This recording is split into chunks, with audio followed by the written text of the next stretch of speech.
What up guys, you know the name, it's Jeffrey from Inside Audio, and in this video we're gonna dive into these KRK speakers, and not all of it, but just the display. Because I was looking at my KRK speakers and I use them in my office setup where I just work for daily things, and I was wondering, why is there actually a display on these KRK speakers? And it's actually funny because the previous generation obviously didn't have a display like that, but just a normal switch where you can control the EQ settings. But this is the fourth generation. So what's new, what they did on this fourth generation? It has a new design, it has a new sound, it has a display, and they developed an app with it. So there are a few things that you have to take in mind. First of all, KRK speakers, who use them? Most of the users of KRK speakers are beginners, bedroom producers, or other content creators that are just starting out. And when you just starting out, visualizing things is just really helpful. And they visualized it in a spectrum that you have also in an EQ plugin, you know. Otherwise you would have like a dip switch, like with the Kelly Audios, for example, or just knobs that you turn to boost the low frequencies. But now you can really control it as an EQ setting, like an EQ plugin, you know, you would normally do within your DAW, which is quite cool. But if it makes a lot of sense, I don't know. I have an older generation KRK speaker as well.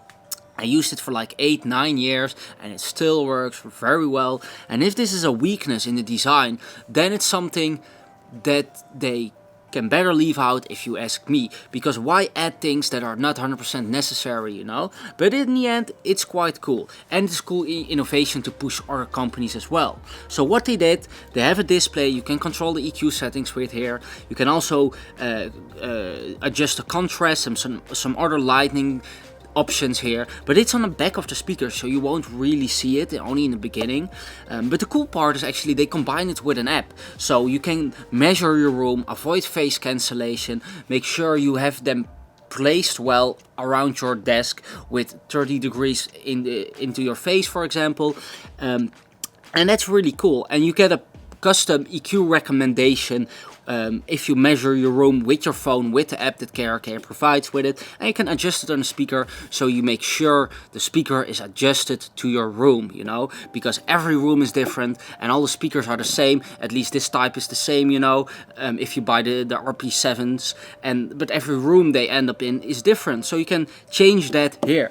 But EQ recommendations, I know that from something else, which is Sonarworks, you know. This company is really specialized in doing this one thing, in making sure you can measure your room with the mic and then get a custom EQ profile based on your room with this set. So this is really advanced software that's quite affordable, and it's really nice to make a custom EQ profile, so you make sure you get the max out of your studio monitors if you use expensive ones, cheap ones. And KRK try to implement this in a simplified version into these KRKs with an app. Is it as advanced as Sonarworks? No, it isn't. But does it do the job? Yes, it does the job for beginners. So that's really cool, you know. So the thing they went for with these studio monitors is giving beginners all the tools and all the equipment they need to get still a decent sound in their not acoustic optimized room, which is a really good goal if you ask me, because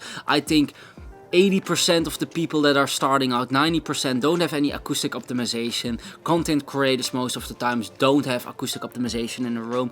And then you can have a nice pair of studio monitors, but you won't just get a maximum out of it.